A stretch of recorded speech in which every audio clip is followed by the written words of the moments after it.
most usual introduction to an opening speech, but I guess it is one that if you are called Tilda Swinton and you're an actress, and your best buddy is David Bowie, and the exhibition is on behalf of David Bowie, then you could probably get away with saying something along those lines.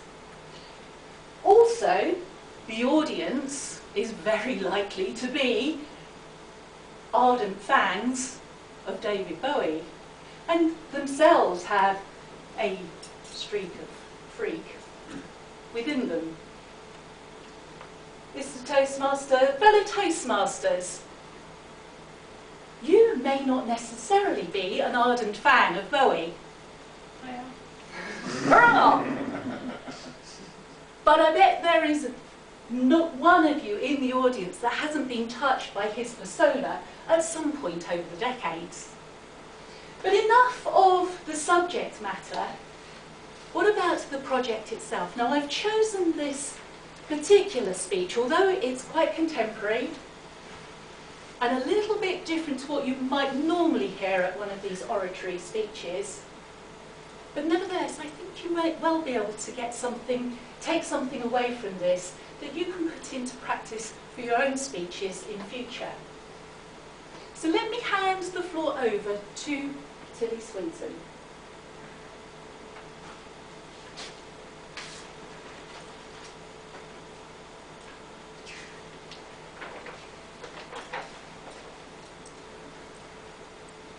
Dear Dave,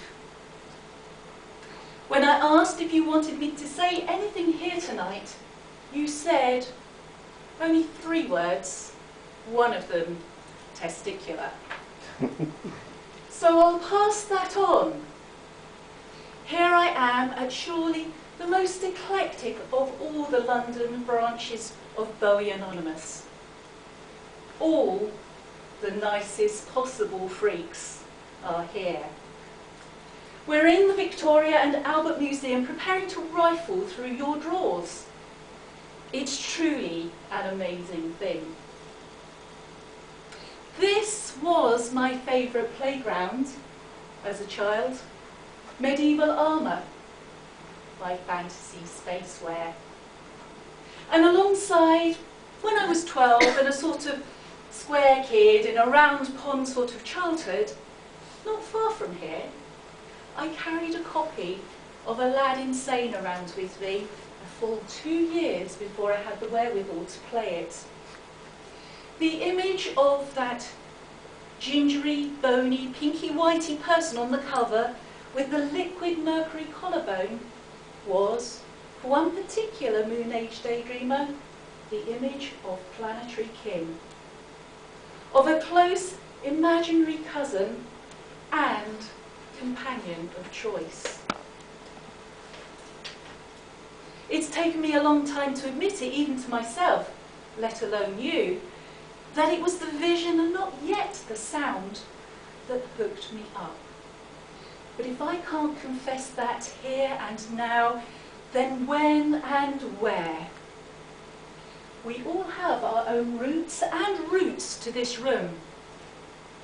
Some of us, the enviable, found the fellowship early in the fun fest of Billy's Bowie nights, or equivalent lodges from San Francisco to Auckland to Heidelberg and all points in between. For others, it was a more lonesome affair, paced out in a sort of private Morse code, like following breadcrumbs through a forest.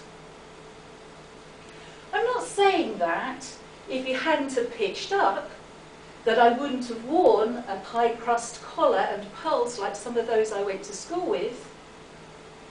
I'm not saying that, if you hadn't have weighed in, Princess Julia would have been less inventive with the blusher. Simply that you had provided the sideways like us such rare and out there company. Such fellowship. You pulled us in and left your arm dangling over our necks and kept us warm as you have for, isn't it, centuries now? You were, you are one of us. And you have remained the reliable mortal in amongst all the immortal shapes you have thrown. Nothing more certain than changes. Always with a weather eye out, always awake and clocking the fallout. Those Mayans must have known something when they set their calendar down before January 2013. Because, of course, now all bets are off.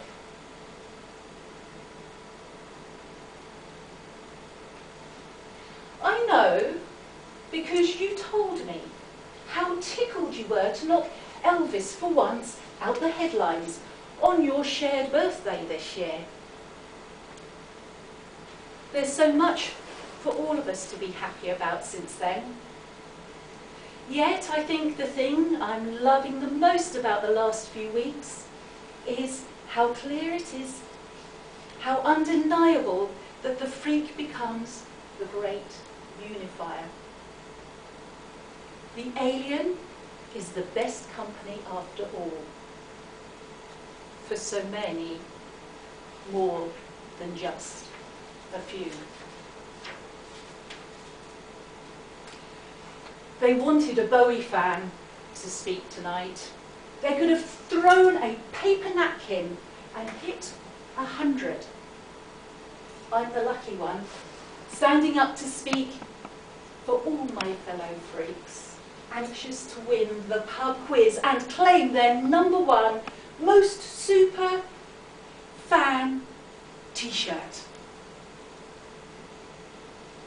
I want to give thanks to the Victoria and Albert Museum for indulging us so, for laying on our dream show, for showing us, just look at the advance ticket sales, that, as is written along the bottom line of this month's Q magazine, is why we all live in David's world now.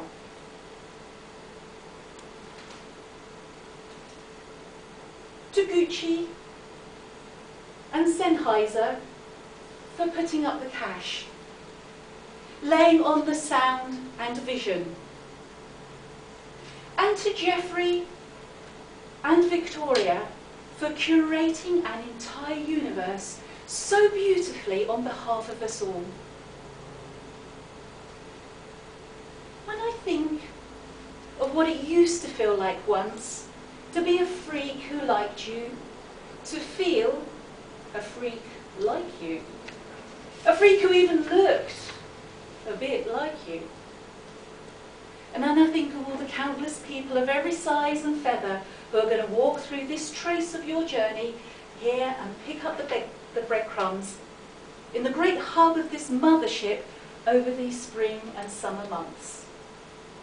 And how familiar and stamped you are all into our collective DNA. I'm just plain proud. So, where are we now? Well, I know you're not here tonight, but somehow no matter. We are. And you brought us out of the wainscoting like so many freaky old bastards. Like so many fanboys and girls, like so many loners and pretty things and daddies and dudes and dukes and duckies and testicular types, and pulled us together. Together by you, Dave Jones. Our not so absent, not so invisible friend. Every alien's favourite cousin, certainly mine. We have a nice life. Yours, I, Tilly.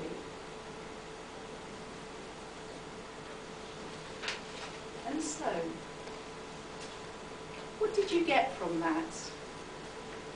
What did you think about the metaphors that Tilly used in order to bring speech to life for the audience.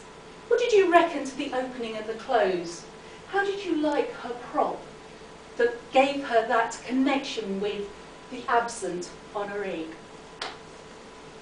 There are lots of things that you can get as Toastmasters from that speech. I'll leave it to you guys now to evaluate what you can get from that.